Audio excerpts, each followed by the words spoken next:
Zoom the recording. Since it's still summer, I think for a lot of teachers and educators, we didn't get a huge crowd today, so I am recording this so I can share it with others that might be interested in this program. So I'm Beth Statz. I am with Minitex, and I'm going to be kind of going through some slides about this Minitex shared digital collection for schools, and then I'm going to shift over and let Brian maybe reiterate some things or maybe focus on some things that I perhaps left out. And if anyone has questions, you can either send something in the chat, you can unmute yourself, or we are going to have time at the end for questions. Okay, so all of you showed some interest on our interest form that was sent out on this new concept for Minitex, the Minitex Shared Digital Collection for Schools. So this is going to be a shared digital collection of ebooks and or audiobooks, high interest books. I'll kind of just get into it here. So, I mean, it's a program where the more schools join, the more content you and your students are going to get, because the more money, that will be in the pot to purchase those items. And schools can sort of, if you wanted to be on the collection committee, you can maintain your local control within the different packages of ebooks or audiobooks. All right, so a little bit about the statewide shared digital collection. Like I previously said, it is a shared collection of high interest ebooks and audiobooks for schools who choose to opt in and participate in the program. It really does and it can provide a very, very cost-effective way for schools to access popular and high interest digital content for their students, as well as for their staff or colleagues. So the schools can combine funds to afford larger collections for students and staff without paying for every title independently, which is incredibly cost savings because a lot of titles, it can be anywhere, up to $500. It just really kind of depends.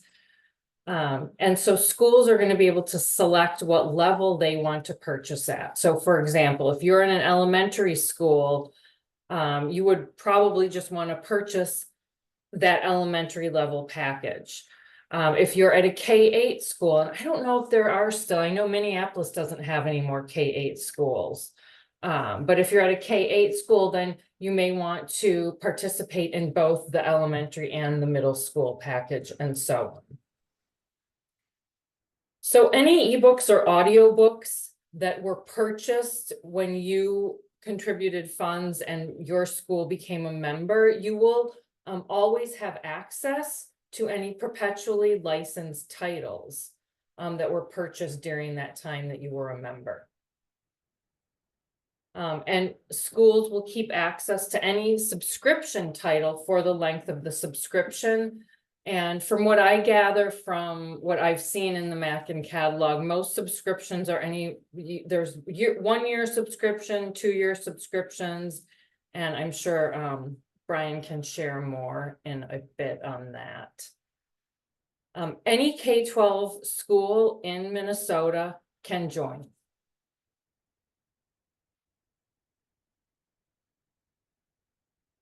So as far as the pricing goes, again, there's going to be 3 pools of funding, 1 each for elementary, middle, and high school. So costs per school, it really depends on how many students you have.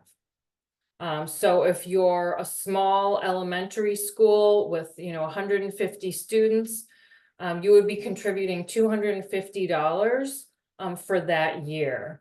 And depending on how many other, elementary schools join, You could have, you know, a $5,000 budget, which will go very far with that $250.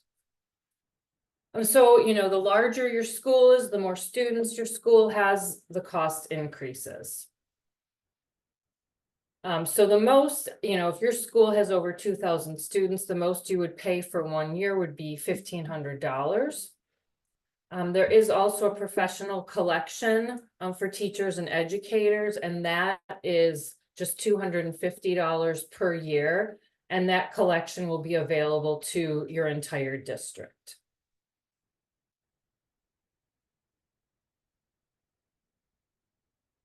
As far as integration and implementation goes, schools who already use Mac and VIA, maybe you have purchased titles individually, maybe you just use Mac and VIA through eBooks Minnesota. It's going to be very seamless because any titles that are purchased through this program will be added to your school's existing Mac and VIA account. So students won't need to access a separate Mac and VIA account. And one thing I will say about eBooks Minnesota is, you know, all schools have access to all of the titles in eBooks Minnesota, but because of funding and because of licensing on a statewide level, eBooks Minnesota can't really afford to purchase those high interest, more popular titles.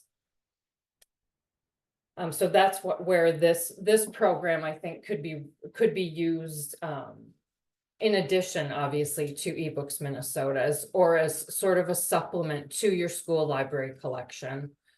And then schools who can't afford this program, or, you know, perhaps you haven't explored using eBooks in your school, you can set up a free Mac and VIA account to start, you know, exploring perhaps some eBooks through eBooks Minnesota, through Mac and VIA. But this might also be a way for you to establish a really, you know, high interest collection at a very low cost.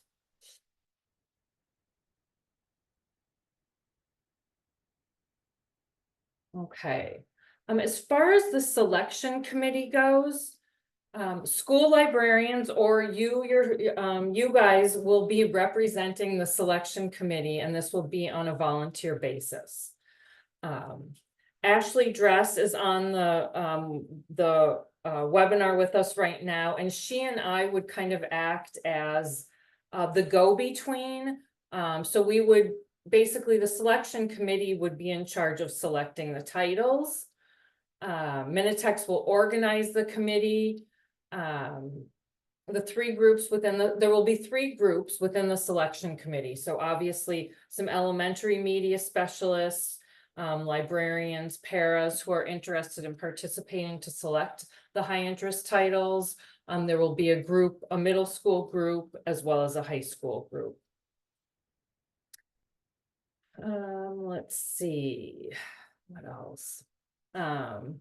Members can represent whichever grade levels they want to. Perhaps you're a media specialist in a K-12 environment. Maybe you're representing your entire district. You can, you know, act and volunteer on, you know, elementary, middle school, and high school levels of the selection committee. Let me see, what else do I have here? We're hoping for a good representation. Oops, I'm gonna go back here, of all grade levels. A lot of you who did show some interest did let us know that yes, you would be interested in participating on the selection committee. And we will be reaching out to you probably within the next couple weeks regarding this. And it would just be a matter of the committee would be selecting the titles, and then Ashley and I would be going into the Mackin catalog and actually making those purchases. So it would be fairly a limited amount of time for members of the selection committee. It would also be a great way to share your expertise. All right, as far as enrollment goes, sign up for the program will be between August 15th, which is in just a couple days, and November 15th. You can fill out the interest form now or the enrollment form on or after August 15th. It will go live then. And I think most of you have already filled out the interest form. I'm not sure if I have any new folks on this webinar. But if you have not filled out the interest form, I will put that in the chat, the link to that in the chat once I'm done speaking. And here is the link. I can actually grab it from here and I will put it in the, bear with me.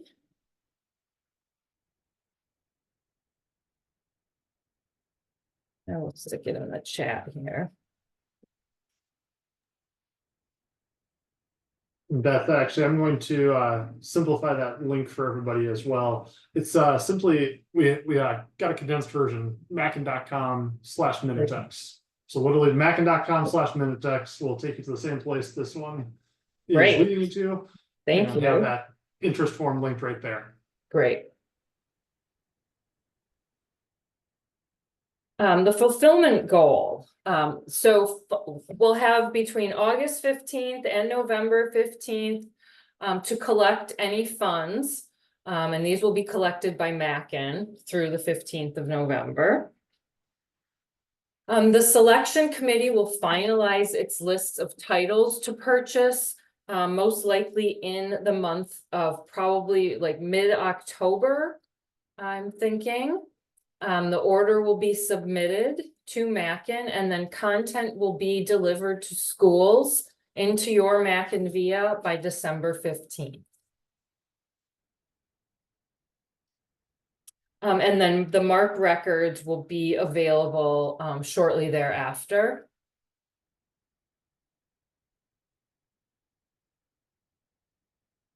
As far as the timeline goes, I didn't realize I had all these clicks in here when I created this. Anyway, August 15th, like I said, enrollment opens. In October, the selection committee will develop their preliminary list in anticipation of the final budgets. So this is where things might get a little tricky depending on the funds that have been received by Mackin, but we will all, I'm sure, do our best to get as close to those final budgets as we can with our purchases. In November, enrollment will close, the final budgets will be calculated, and then the selection committee will finalize their list and place their book or audiobook orders. And then in December, the content will be delivered into those Mackin via accounts. And also, if you are on the selection committee and if anyone's struggling to come up with titles, Mackin librarians are also available to help with any selections as well.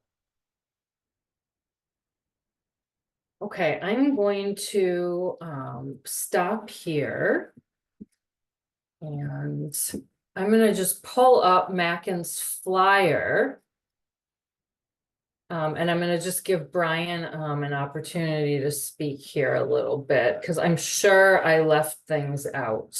Now, Beth, you and I have been talking about this, and you nailed pretty much every item I think we've been talking about as we've tried to think about how this can be successful in Minnesota. Yes, everyone who's taking a look at this, the flyer that you see on the screen is going to be sent out from both Minitex and Mackin shortly with the opening of enrollment happening this week. So you don't need to furiously jot notes or anything. You'll have it as long as you're receiving emails in the form of the Minitex Messenger or Mackin's marketing emails or both. You will see this flyer in your inbox later this week. But that gray box that's toward the bottom saying why consider being a member of the shared collection really sums up everything that Beth has been discussing as we've been working through her slides. Things I really want to make sure we're to draw your attention to, though, again, are the cost effectiveness of this. You know, when we were chatting a lot about what eBooks Minnesota does well and what it cannot do, the gap there, like Beth alluded to, is in the high interest content. It's just too expensive for the state to provide statewide. However, we hear about that content all the time from media specialists throughout the state. And so we're hoping that this is going to be an opportunity really for you all to stretch your dollars a little bit further. And if you think about it kind of simply, I think the benefit of it will manifest itself really easily. If you're a school that has that's going to be charged $500 to be a member of the consortium, you could buy $500 worth of ebooks directly from Mackin or from one of the other vendors that are out there. And let's just say that you were able to buy about $20 a book, you're gonna get about 25 books. If you take that same $500 and put it into the consortium, and 10 other schools have the same scenario, now there is a $5,000 budget and a 250 book collection. If we have 100 schools, that's 2,500 books and a much larger budget. So yes, the students will ultimately be accessing these titles single user, where every school has to check the books out, check them back in automatically. But the depth of selection that you can potentially build rapidly is so much greater than any one school can do alone. And it makes sense. We don't need a copy of every ebook in every single school across the state. So we're very excited about the cost effectiveness of the program. Other things I want to point out again, the integration. If you already are using Mackin Via, like she said, with eBooks Minnesota or directly through Mackin, these titles are going to flow seamlessly right into your existing Mackin Via accounts. So your students will never know the difference between content that the state has purchased, content that the consortium has purchased, or content that you've purchased directly. Those will look fairly identical to the students. Administratively, you'll see that on the back end, but the students don't need to see it. They just need to see, is the title there and available? And if it's not, can I check it out or get in line to be able to check it out later?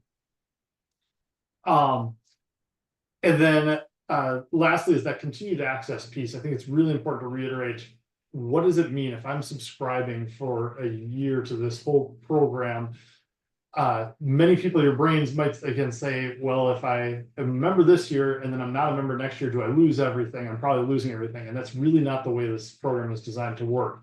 So I want to repeat that if the selection committee chooses perpetual titles with the funds that are going to be available this fall, and you are a member, you will have perpetual access to that title, even if you choose in 2025 not to be a member, or in 2026, or whatever that might be, right?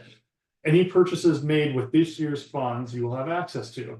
And then again, if the selection committee selects a subscription, and that subscription has a 2-year or a 3-year license, or is a 26 checkout license, or whatever the various publisher options that are out there that we all have heard and seen a lot about, you still retain access for the terms of that license, even if the school is not a member next year. Now, we're hoping that it'll be such a wild success that you will want to be a member next year, because then we can have the growth to continue to build on that existing collection.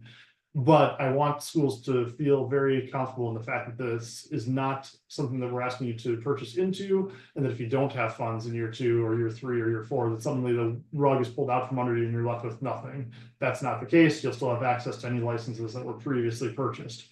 Now, any subscription that of course has lapsed will lapse, but the selection committee has full control over that piece of which resources they want to purchase. And that brings me again back to the last point that I know Beth covered, but understand that if you're going to be a part of the selection committee, we really do want that to be a minimal time, a minimal commitment of time on your part. And so again, that's part of why this whole process is front loaded at the beginning of the school year. We're going to open up enrollment here in the middle of August, close it by the middle of November. By mid to late October, we're going to have a pretty good sense of where we're headed in terms of budget to work with. And that's going to free you up to then use the rest of your school year for your actual day job that you're being paid for. And when we deliver that content by December, you'll have it for the remainder of the school year and then going forward. And if we get that into then a yearly basis, it's easy to see how every winter there'll be this new infusion of content if it's working out well for you. So I know that's a lot of repeating kind of what Beth said, but those are some of the key points that I think are going to be really beneficial to all of you as media specialists. Now, that all said, if there are ever questions from a technical perspective, Mackin is going to remain your go-to person for anything related to how Mackin functions, or questions or concerns about the platform itself. Minitex is responsible for selection, and that's, again, we are blessed as a state to have Minitex as an organization with all of the expertise of the librarians working there. So we want to lean into their administrative excellence and your experience as media specialists in the schools to allow the selection to happen. And then Mackin simply takes care of the invoicing and fulfillment and delivery of technology. So at the end of the day, you ever have questions, you can always reach out to Beth or me. And if it's not a question for one of us, we send it to each other. But you have the benefit of working both locally with Minitex and Mackin in any respect. So Thanks, Brian. yeah. So I just have a brief next step slide here, and really the first is just to ask any questions that you might have regarding this. We are going to be sending some things out. If you subscribe to the Minitex Messenger, Friday, some things will be coming out. The flyer you just saw. I will probably attach this video, this Zoom video recording for any of you that may have missed part of it. Fill out the enrollment form, and then share any interest with me that you have on being on the collection committee. And that's something I will reach out to those of you who have shown interest in the past, probably within the next couple of weeks. But at this point, I just want to stop and see if there are any questions from anyone that Brian or I could answer right now.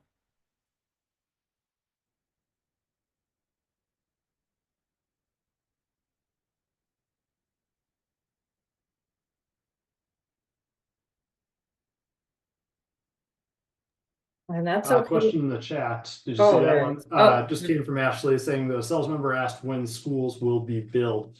So we'll be taking the enrollment throughout August through November, and then the invoices will be sent out thereafter. So those invoices again will come from Mackin. So if you're a school that has an administration that needs to see specific entities that are on the quotes and things like that, it's going to be a familiar vendor, one that's obviously here in the state. So we think that will hopefully smooth over any concerns in any purchasing departments about where the invoice is coming from. It's nothing that you haven't seen before, but invoices will be sent out at the end of the enrollment period.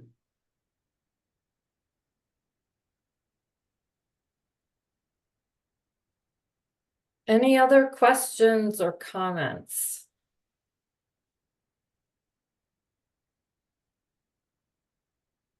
Would love to hear if you think it's a good idea.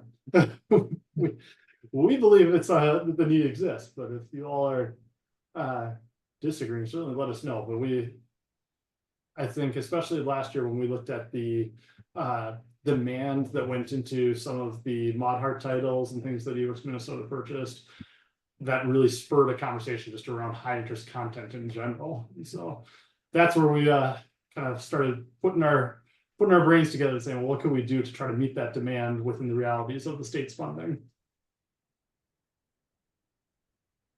All right, well, thanks so much for attending. And again, don't hesitate to reach out to myself. Or wait, oh, I joined late. Sorry, forgot to say, is there planned ration or of ebooks to audiobooks? That is something to be discussed, I think, by the collection committee.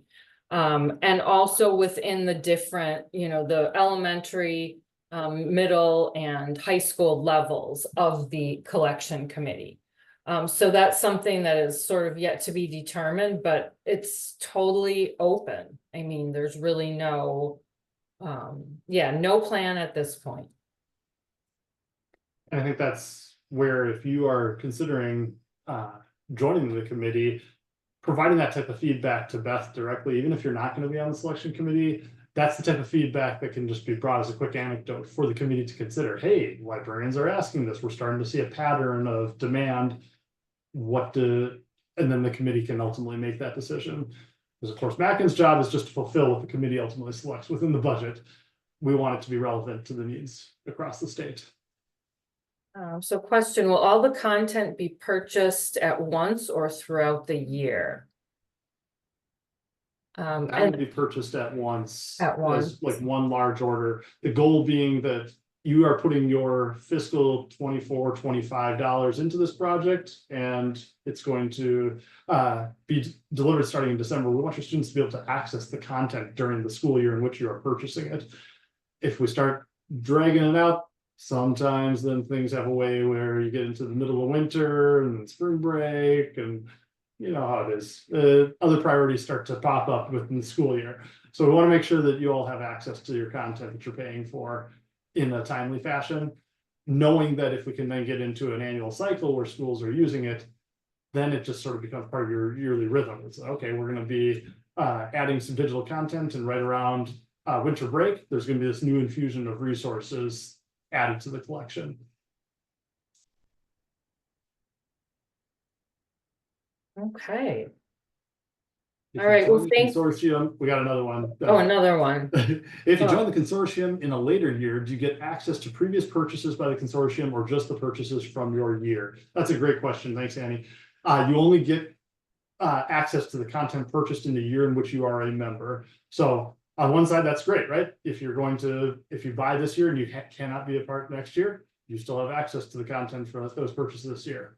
If you don't opt in this year, then you will not gain access to the content purchased in the 24-25 school year. Instead, you would be gaining access to next year's content. So it's there isn't really a go back in that scenario at this time. I mean, there's always room to discuss and think creatively if that becomes a critical issue. Mackin is nothing if we aren't flexible in trying to work with the state and find solutions that have a need. But in its current vision, the vision is you're receiving titles in which that are aligned to the year in which you are enrolled.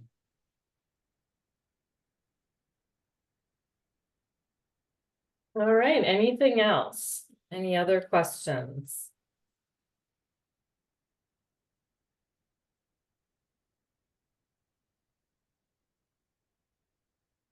I know in the end, if anybody's viewing this and maybe you haven't dabbled in digital content, some of you have done a lot of digital content. Wherever you land on that spectrum, I think this collection has a place in the library. You know, for the schools that haven't started a collection of their own or have a small collection, this is just a really easy and cost-effective way to build a collection while retaining hopefully a significant chunk of your yearly budget for other resources that you need in your library. If you happen to already have a robust digital collection, it's safe to assume the selection committee is going to be looking at a lot of the newer titles that are in high demand. So this will be a nice way for you to continue to add those copies and maybe not have to do it all out of your individual budget on an ongoing basis. So I think it really will align itself nicely, regardless of where you're all at. If there are questions about how it will work technically, by all means, reach out. The contact information is on the screen. And if you have a lot of selection ideas about the content that you think would be useful in the libraries, I know that Beth and the committee will be excited to receive feedback and have you volunteer. Yep, definitely. All right, thanks all. I look forward to hearing from you with any questions that might be bubbling up in the future. And thanks. Watch your emails later this week. Brian, thank you. And everyone have a good afternoon. Thanks for joining us.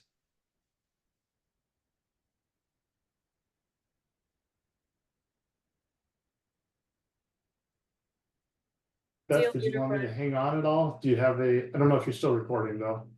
Oh, yeah, let me.